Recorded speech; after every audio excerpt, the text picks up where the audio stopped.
The Obama administration and congressional Republicans have reached an agreement that would extend the Bush-era tax cuts for the wealthiest Americans. President Obama had campaigned on a pledge to extend the tax cuts only for Americans making less than $200,000, and the House passed a measure along those lines last week. But Senate Republicans had vowed to block all other congressional action unless the tax cut was also extended for multimillionaires and billionaires after its expiration at the end of the month. In return, President Obama won a 13-month extension of jobless benefits for the unemployed and a reduction in payroll taxes to help spur hiring. Unveiling the deal at the White House, Obama said he was forced to reach a compromise.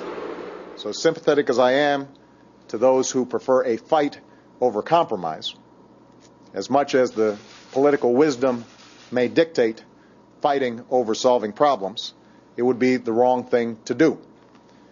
The American people didn't send us here to wage symbolic battles or win symbolic victories. They would much rather have the comfort of knowing that when they open their first paycheck on January of 2011, it won't be smaller than it was before, all because Washington decided they preferred to have a fight and failed to act. In addition to extending the tax cut for the wealthy, President Obama also acceded to Republican demands for major exemptions to the estate tax. Individuals inheriting up to $5 million and couples inheriting up to $10 million would be exempt from taxes, and taxes would only be applied to 35% of an estate's worth. The cuts to the estate tax would be even greater than in President Bush's last year in office. But despite striking an agreement with Republicans, it's unclear if Obama will have enough backing from congressional Democrats. Speaking on MSNBC, Independent Senator Bernie Sanders of Vermont suggested he would filibuster the Obama-Republican deal.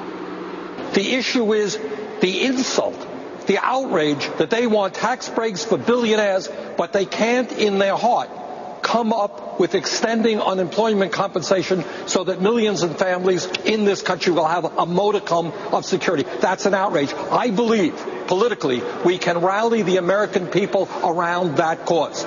For a Democratic president, Democratic House, Democratic Senate to be following the Bush economic philosophy of tax breaks to millionaires and billionaires is absolutely wrong public policy, absolutely wrong politically, and I got to tell you, I will do whatever I can to see that 60 votes are not acquired to pass this piece of legislation.